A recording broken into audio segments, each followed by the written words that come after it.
से सूचना देता है या ऐसे भी अचानक पहुंच जाता है, तो उसके पहुंचने से जितनी प्रसन्नता पतिव्रता स्त्री को होती है, उतनी ही प्रसन्नता आपके आने से हे भगवान हमको हुई।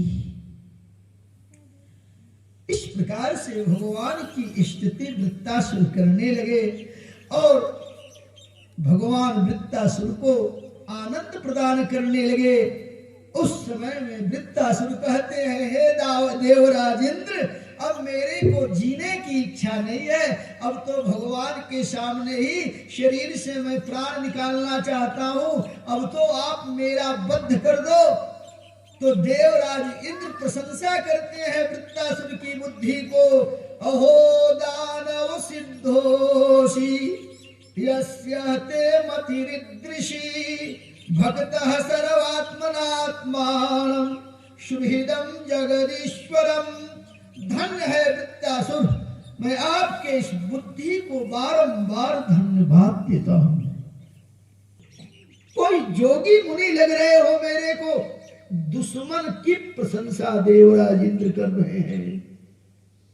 हमने तो ऐसा अभी तक से देखा नहीं, सुना नहीं।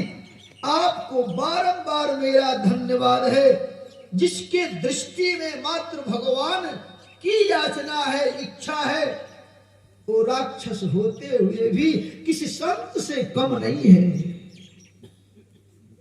अरे लंका के राक्षसों को आप देखिए कि राम राम कही तन तजहि पावहि पद निर्वाणा और धन्य धन्य तव जननी कहयंगद हनुमाना। राम कह करके राक्षस प्राण छोड़ते हैं लंका के। आज हमारे अंतिम समय में हमारे मुख से राम निकलेगा कि नहीं निकलेगा,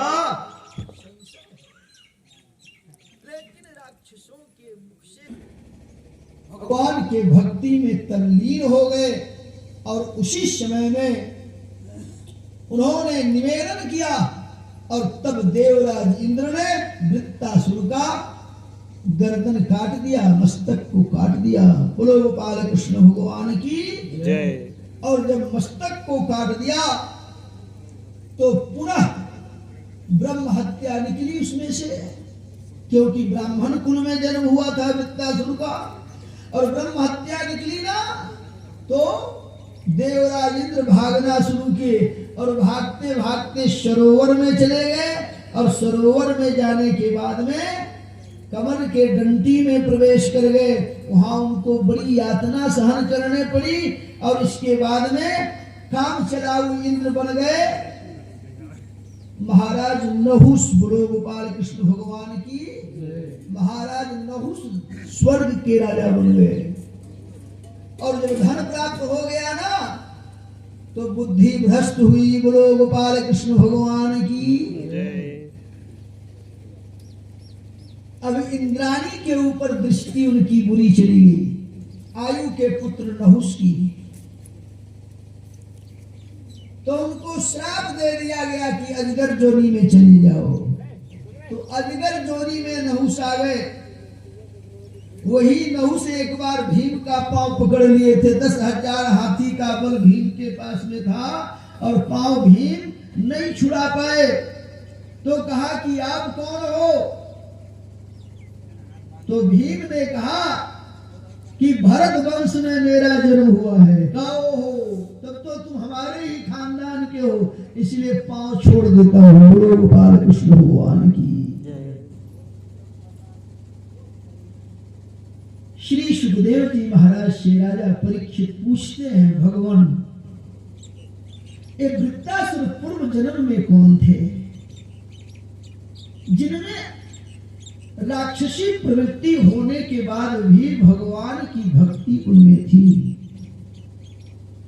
तो सुखदेव जी महाराज राजा परीक्षित से कहते हैं, हे आजमीर कुलभूषण भरत वंशावतंस महाराज परीक्षित, आसीद सार्व राजा सार्वभौम शूरसेने वै नृपः चित्रकेतुरिति ख्यातो यस्यासित कामधुक्महिं तस्य भार्या